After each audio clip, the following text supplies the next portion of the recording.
आज से करीब 4500 साल पहले ऐसा अजूबा बनाया गया जो आज भी लोगों को हैरत में डाल देता है। The great pyramid of Giza 147 metre पर बना इंसानों की ये सबसे बड़ी चीज थी। 4500 साल पहले इतने भारी वजन के पत्थर जो इस पिरामिड को बनाने के लिए इस्तेमाल किए गए, इनका टोटल वजन 6 मिलियन टन है। अब बात करते हैं कि अब तक की सबसे ऊंची बिल्डिंग बुर्ज खलीफा का वजन भी 5 लाख टन है, जबकि एक पिरामिड का वजन 60 मिलियन टन होता है। अब सवाल यह है कि इन पिरामिड्स को बनाया कैसे गया, क्योंकि ना तो उस वक्त में टेक्नोलॉजी थी, ना ही मशीन्स थी और ना ही कोई व्हील्स का इस्तेमाल था, लेकिन फिर भी उन लोगों ने पिरामिड्स बनाकर आज दुनिया के सामने खड़ा कर दिया। अब सवाल यह भी है कि 4500 साल से कितने जल्जले आए, कितनी बारिशें आई और कितनी आफात आई, मगर ये पिरामिड्स अपनी जगह से टस से मस ना हुए।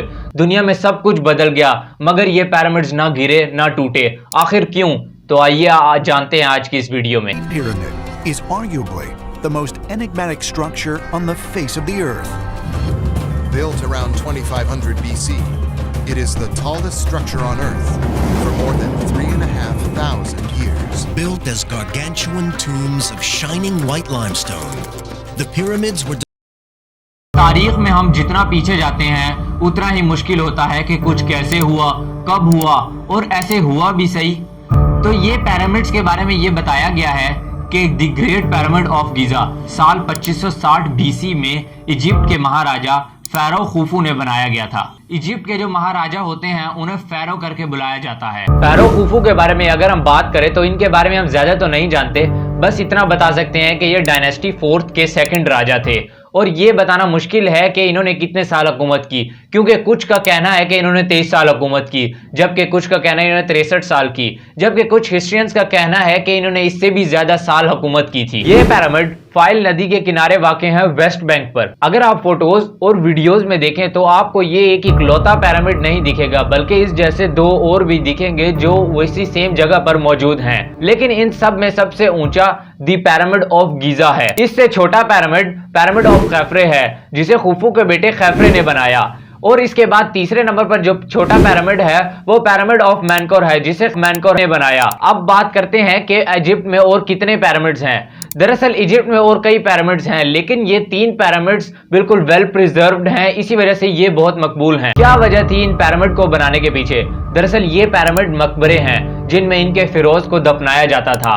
इजिप्ट के रहने वाले लोगों की सोच ये थी कि मरने के बाद उनकी डेड बॉडीज उस पिरामिड्स में रहेंगी और इसके साथ ही वो ज़रूरियात ज़िंदगी, ख़जाने और खाने पीने की चीज़ भी उस पिरामिड में रख दिया करते, ताकि मरने के बाद ये ज़रूरियात ज़िंदगी की अशिया उनके काम आ सकें। इनके मरने के बाद इनकी डेड बॉडीज़ को मम्मी कहा जाता था और उसे लकड़ी के बक्से यानी कफन में पैक करके पिरामिड में रखा जाता था। उस वक्त ये सोच थी कि जितना बड़ा पिरामिड होगा और जितनी ज़्यादा ज़रूरियात ज़िंदगी और ख़जाने उस पिरामिड में होंगे, उतनी ही उनके बादशाह की आफ्टर लाइफ अच्छी होगी। दोस्तों अब आते हैं अपने असल टॉपिक की तरफ कि ये पिरामिड्स खड़े कैसे किए गए, जो कि अब तक की एक मिस्टीरियस चीज है कि उन लोगों ने इतनी बड़ी बड़ी इमारतें खड़ी कैसे कर दी, जबकि इन पर जो पत्थर इस्तेमाल किया गया उस एक पत्थर का वजन ही 2.5 टन से 80 टन के करीब होता है। हर एक पत्थर को इंतहाई बारीकी से काटा गया और एक के ऊपर एक हैरत अंगेज तरीके से रखा गया। अब बात यह है कि उस वक्त में तो पहिए भी नहीं थे और इस पिरामिड को बनाने में 20 साल लगे। जी हाँ, 20 साल का वक्त स्पेंड हुआ ये बताया जाता है। The great pyramid of Giza को बनाने के लिए कंस्ट्रक्शन मटेरियल की अगर बात की जाए तो इसमें 5.5 मिलियन टन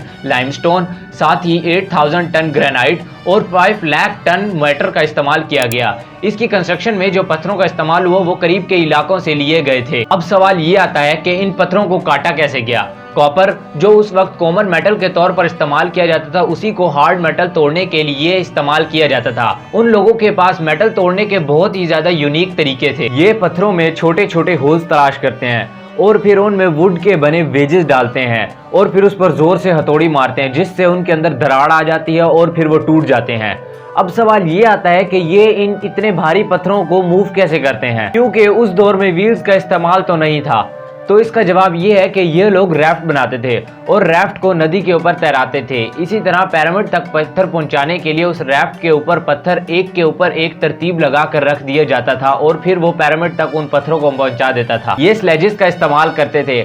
आम जुबान में उस दौर में जब भी कोई भारी चीज एक जगह से दूसरी जगह मूव करनी होती तो ये लोग रेत पर पानी डाल देते सर्टेन अमाउंट में, जिसके बाद रेत में फिसलन पैदा हो जाती और फिर उसके ऊपर राफ्ट के जरिए सामान को इधर से उधर शिफ्ट किया जाता था। अब सवाल ये आता है कि ठीक है, इस तरीके से बड़े पत्थरों को एक से दूसरी जगह मूव कर दिया जाता था, लेकिन उनको एक के ऊपर एक तरतीब लगाया कैसे जाता था? आमतौर पर तो इसके लिए पुली की जरूरत होती है, मगर उस दौर में पुली का कोई कंसेप्ट नहीं था।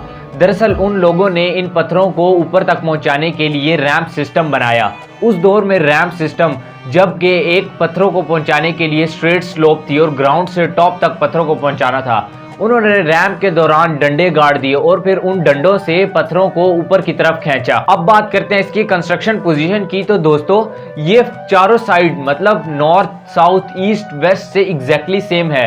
मगर ये कैसे मुमकिन हो सकता है? क्योंकि ना तो उस वक्त कोई मॉडर्न टेक्नोलॉजी थी और ना ही कोई कंपास था।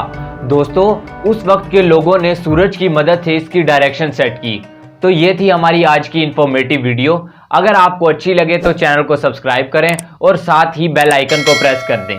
मिलते हैं आपसे अगली वीडियो में, तब तक के लिए अल्लाह हाफिज।